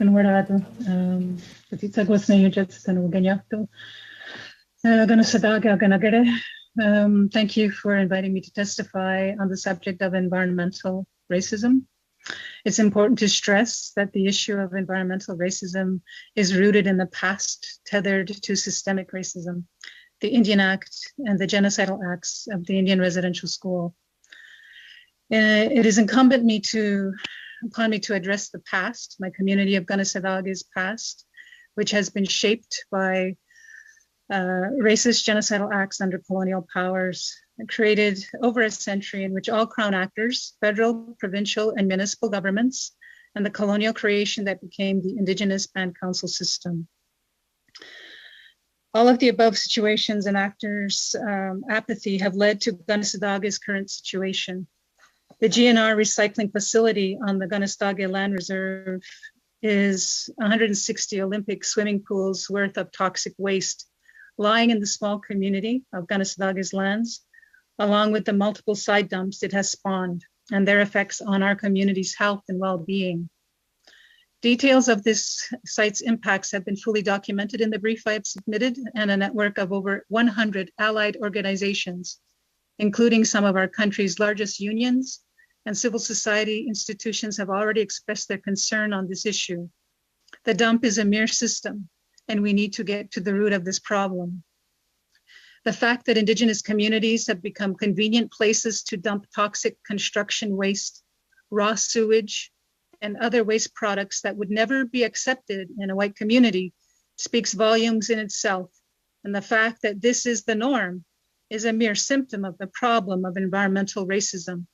In order to find solutions, we must address the root causes, and we must dig deep into the causes of which is colonial genocide. Environmental racism is a wicked problem. Problems that became so enormous, knotted up in all levels of government's culture of bureaucracy, placing the burden to act, to stop the continuation of protecting the environment onto vulnerable community members who are ignored, and so must live with the consequences of corruption, mingled with apathy, enhanced by fear and coercion. The federal government, who knew about this problem in our communities since at least 2019, has not yet found a way to resolve it. We have a provincial government in Quebec who has also not helped, and refuses to acknowledge any form of systemic racism, environmental or not. This issue is complicated because, like all such issues facing my community, it is rooted in past wrongs which need systemic ongoing reparations. It requires reparations and restitution for the failure of governments to act and do the right thing. The issue of toxic dumping in my community cannot be resolved simply by cleaning up one site.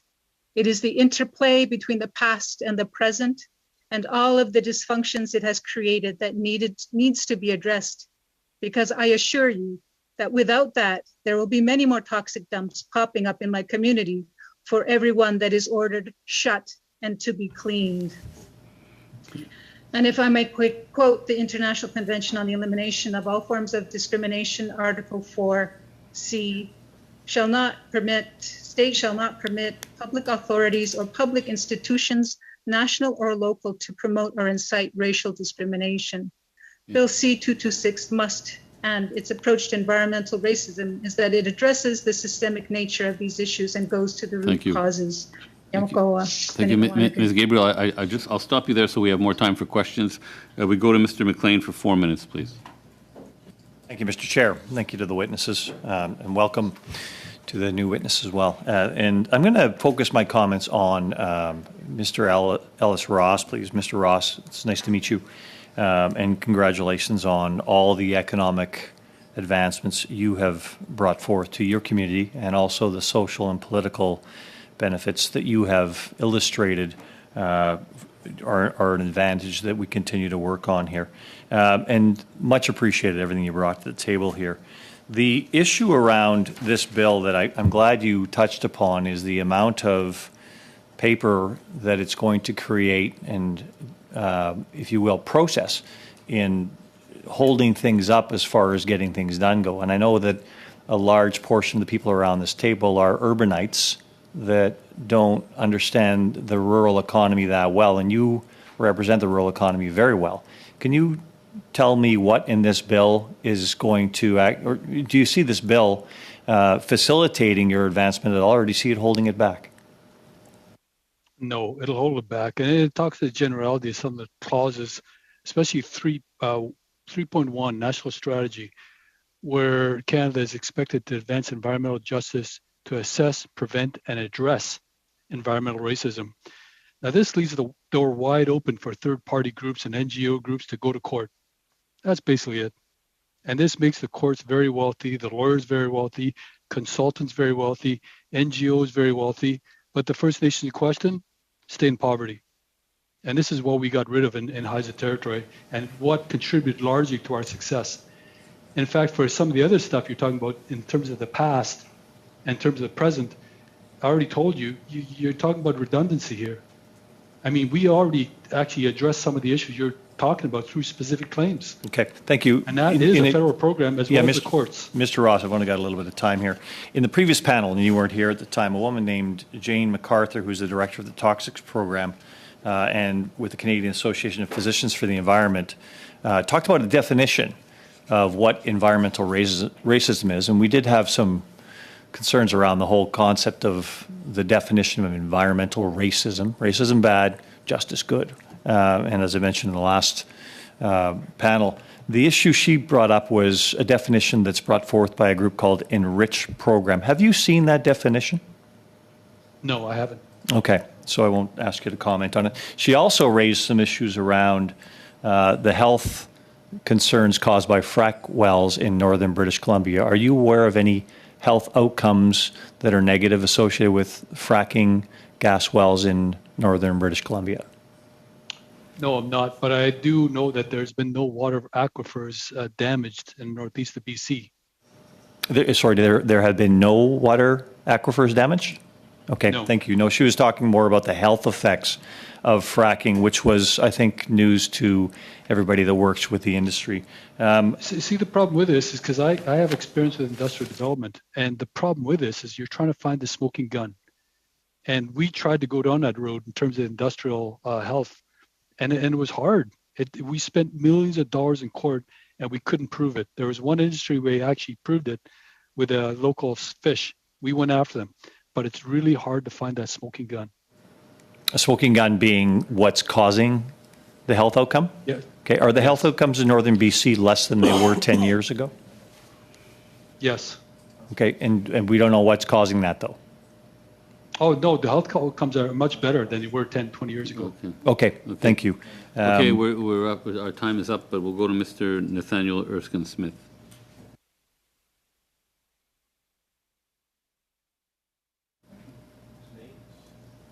Nate? Okay, go to Madame Posey. Ms. Posey? Yes. Thank you, Ms. Gabrielle, for your presence here. I have to say, when I heard about the situation in Kanesatake, I was outraged. It's shameful that currently we have laws to protect our health and the environment, but we can't apply them properly.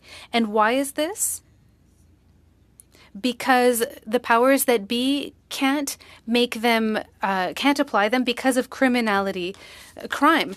Do you know about G&R Recycling? They own the landfill. Do you know the owners of this business? These owners are Indigenous and also not immigrants. So G&R Recycling belongs to Robert and Gary Gabriel, and also Stephen Borberly and Roberta Scopa are investors. They own landfills. They are criminals. They were found guilty of kidnapping and participating in riots after the fire at Grand Chief James Gabriel's home. Gary Gabriel was arrested in 2009. He had a military-style truck, many weapons, and AK-47 magazines. On July 1st, 2021, Gary Gabriel was with gang leader Arsène Monpoint when he was assassinated at a cannabis dispensary. Now, why am I telling you all of this? This issue of this illegal landfill is a problem, and I think the committee needs to understand who we're dealing with when it comes to issues like this. Another thing that is anchor-making about this is that the powers that be, public powers, are not able to apply the law because right now, white people and Indigenous people are afraid. They're together and they are afraid, and that's what's going on. So what does it mean to you when public servants can't do their job to protect the health and the environment because they are subject to threats and violence? Ms. Gabriel, there's not much time left, but if you'd like to respond to that. Yeah, it's a big question, and we know, like, it's a small community. Everybody knows everybody. Everybody's related in some way. There is a letter that I submitted to the committee that explains the situation. The federal government and provincial governments apply the law when it's convenient for them.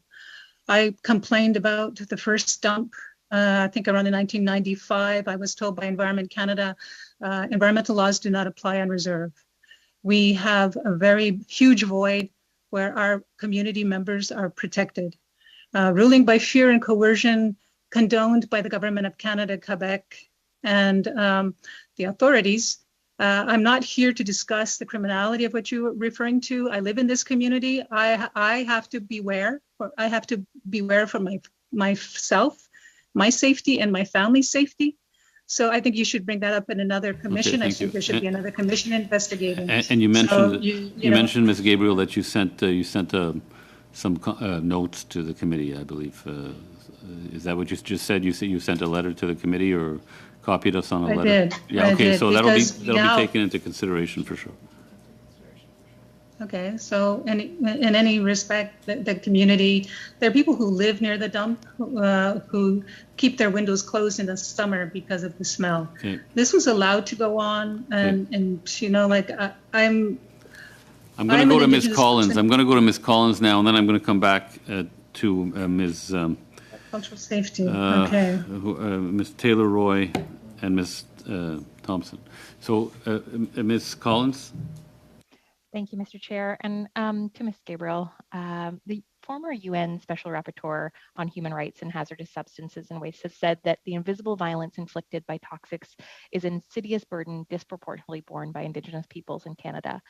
And that they, and this is a quote, observed a pervasive trend of inaction of the Canadian government in the face of existing health threats from decades of historical and current environmental injustices and the cumulative impacts of toxic exposures by Indigenous peoples.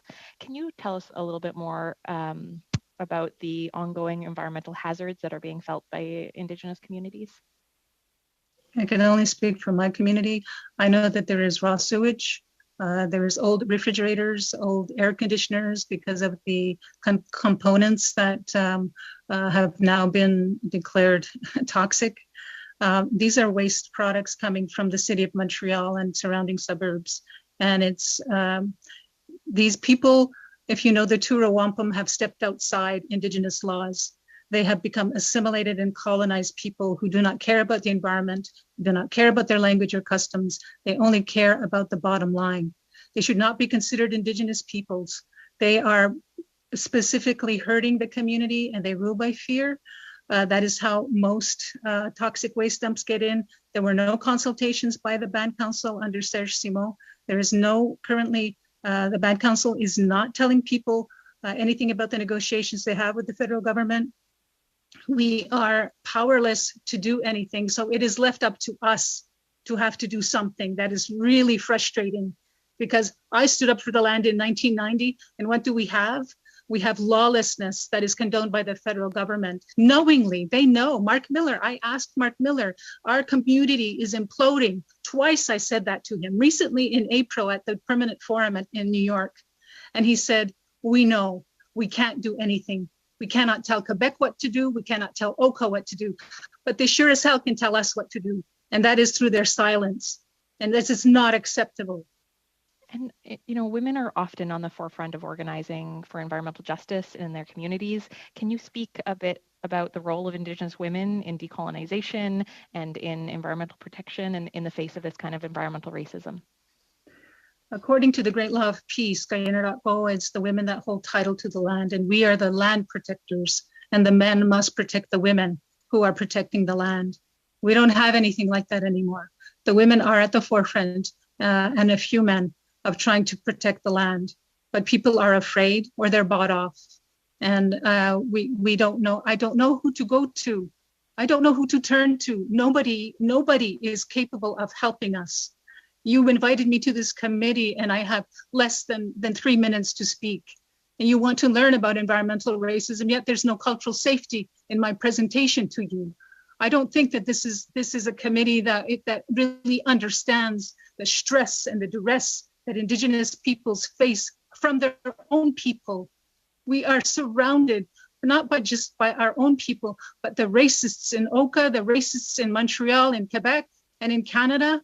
And we're supposed to be the ones that provide the solutions, to come up with this, that tell you what to do.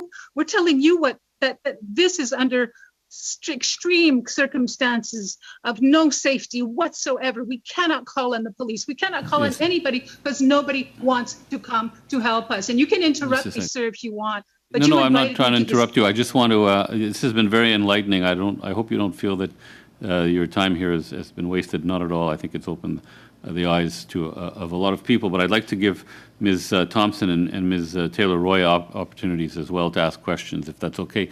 So, Ms. Thompson? Thank you. And if I could speak for Ms. Taylor-Roy as well, we'd like you, Ms. Gabriel, to please continue. I think we need to hear your voice now. Thank you. Thank you.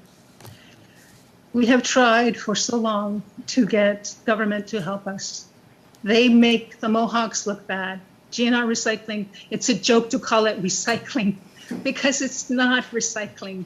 There's toxic waste. We try to help the young farmers who are living close by, and they are afraid as well. And it takes a lot of courage to stand up and to say in public to you all that what we are seeing is environmental racism. It is colonization at its best, in how we are meant to see our traditional ways as irrelevant, as not current, when our traditional ways are the ones that are guiding the youth and in trying to protect the environment, trying to leave a legacy for future generations. This dump that we see in my community, it will take at least 10,000 years to clean up that mess so that its future generations can use it. That's totally unacceptable. And we tried with government. We tried with every single person that we could use. And nobody said, the Band Council said it's okay. The Band Council is a creation of the federal government. They never consult the communities. We are left with their decisions and the garbage that they leave behind.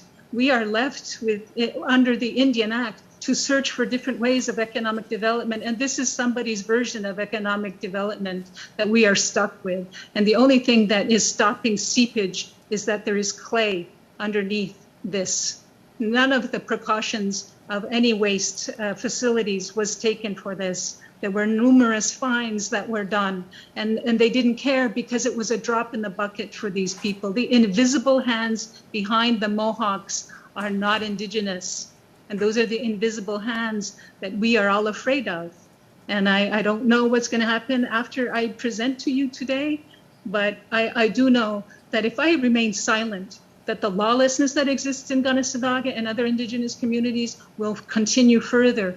And the excuses of, well, they're so divided, are the reasons why we are at this point in time where we see criminals coming into our community, exploiting the gaps in the Indian Act and human rights, and saying, we will buy you this and that if you allow us to dump in your way, in your facility, in your community. And I don't know who to go to anymore. Maybe you can help. Maybe this law will help. But it has to go further than that, because tomorrow morning when I wake up, I'm still in the same community. I'm still dealing with the same crap that has been left here from the city of Montreal, from all the sewage. And this is prime agricultural land that can no longer be used for many, many generations. And I do appreciate you listening to me. I do appreciate so much that you are allowing me to speak, because I don't want this to turn up to be a violent situation. And that's why this has been allowed to go on for so long, because people don't want violence. But what are we supposed to do when we stand up and they come to our homes and they threaten our lives, they threaten us? What are we supposed to do? Are we supposed to just stay quiet and let them again ride roughshod over our community? The pines that we stood up for is being cut for marijuana shacks, and we are the playground of the people, the youth from Montreal and surrounding communities. It is not a safe community. It's not the community I woke up, and it does not represent Mohawk values, and it does not represent Indigenous values. Thank you. And care for the environment. Ms. Gabriel, I'm going to go much. now to Mr. Deltel, who has 4 minutes. Thank you, Mr. Chair. Madame Gabrielle, what should we do to help you?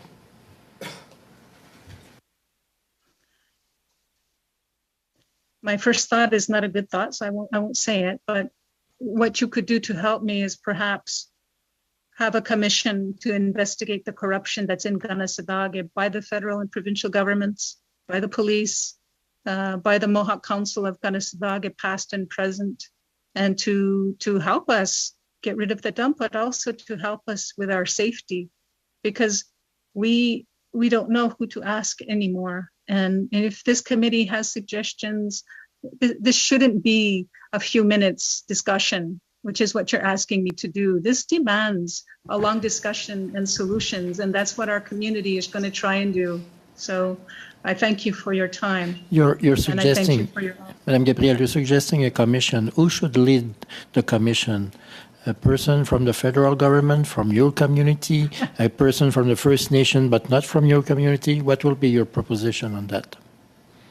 I think there needs to be an independent investigation, whether it's international observers, whether it's international, because I think that if we're asking the corrupted to investigate themselves, we won't get anywhere. But if there is a commission that investigates the corruption that's happening in the community from outside forces and government apathy and lack of action, then we might get somewhere. But it should have been done a long time ago, because we are dealing with the consequences of that through the risk to our lives, our health and well-being, and to the very things that our ancestors taught us to, which is respect the land for future and future generations and this generation. They deserve better, and they're not getting it. Why 30 years later, after the Hoka crisis that we remember, each and every one here, and especially people from Quebec, why things have not changed? Things have not changed. If they have changed, it's worse than ever. Well, the same actors who we're talking about today are the same ones who have ridden roughshod over the community for the last 32 years with impunity. They are the untouchables. And, it's not for lack of trying on our part to do that. But the government has made the Longhouse, the Haudenosaunee illegitimate.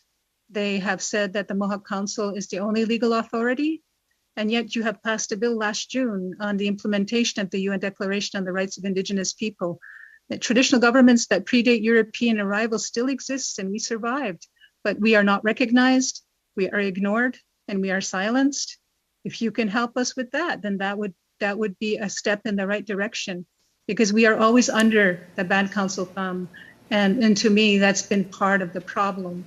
But the same players we are talking about today created fear and havoc 32 years ago in our community, flying warrior flags when they're not really warriors. And that's what you need to remember. People who fly the warrior flags now, they're not really warriors. They're businessmen, and they want to protect their business interests. Do you have any support from the association, Provincial Association of the First Nation People? Do you have any support from them? You know what? Nobody wants to touch us with a 10-foot pole. Sorry? No one? I'm telling you, nobody wants to touch us with a 10-foot pole. Nobody wants to get involved. Nobody. And even the Quebec First Nations Association? La PNQL? Oui, c'est ça. Non, pas vraiment, mais parce que y a trop. Not really, because there are too many challenges. It's hard to have the right perspective if you're not in the community. Ms. Sime, if you could just conclude very briefly, we'll go to Mr. Longfield. He'll have some questions as well. Mr. Longfield? Mr. Longfield? No? Okay. Well, there's a Liberal slot. Yeah, go ahead, Okay. Ms. Taylor-Roy. Yeah, I'd actually like to give my time to Ms. May. I was going to do the same. There you go. Oh, first, could I say one thing beforehand? I just want to thank you for being here, Ms. Ellis and Ms. Ellen Gabriel, and for your courage in standing up. And I wanted to thank Lenore Zahn and also Yara Sachs, who wanted to be here today. She's worked on this bill with Ms. May and couldn't be here today. And I'd like to give my time to Ms. May. Thank you. How much time is that, Mr. Chair? 3.5 minutes. Oh, that's a lot. Thank you. So I do also want to thank Yara Sachs, who seconded this bill with Lenore Zahn at the time. And I want to try to bring it back to how Bill C-226 could be a way of assisting the community of Kanesatake and other communities. But I can't start or open my mouth without saying that, Ellen Gabriel, you are the bravest human being I know. You are the bravest human being I know, and you are grounded in principles and values and integrity that is breathtaking. So, yes, this is probably one of the most complicated complicated and dangerous issues that I've ever seen in decades of working in issues of toxic contamination and endangered communities. And it is very difficult to see where help will come, and I'm very grateful that this committee has created the opportunity for you to speak directly to MPs, and I think regardless of party affiliation, who want to help. I want to bring it back to Bill C-226 and say, in terms of confronting environmental racism and advancing environmental justice, one of the cornerpins of this bill is to give communities that are at risk the protections, the supports that they need. If the bill were brought forward as law, and we had a program for environmental justice, what might you see as you've mentioned a commission on the specific issues of Kanesatake, but how would we use environmental justice programming to protect your community and clean up? I know, as you said, without systemic change, you clean up one waste site, there'll just be another one to actually stop for members of this committee who don't know, the Minister of Fisheries and Oceans, I don't know how many years ago now, made an order that the site had to be cleaned up, and it's not enforced. How could we ensure a cleaner and safer future for your community? I wish I had a crystal ball to really give you a good answer on that. But I think that the first thing we need to do is to see that, like as human rights are interrelated, interdependent, and that bringing in the UN Declaration on the Rights of Indigenous Peoples, along with human rights perspective, to allow Indigenous communities to have the free, prior, and informed consent, not just through band council, but through the traditional governments who understand our customary laws and protocols and how to protect the environment. I think that is paramount if this bill is to succeed in protecting the quality of life that we have in our communities. I think we need to have an investigation on why this has been so neglected by government, and for the bill to be able to think of 7 generations from now. How will this affect 7 generations from now? I wish I had more answers for you. I'm not at home with all my notes. I had connectivity problems, but I think that if we go by not just the connection between environmental and human rights, that they are one and the same, and that our spiritual rights are connected into this, our medicines, our health, those are connected.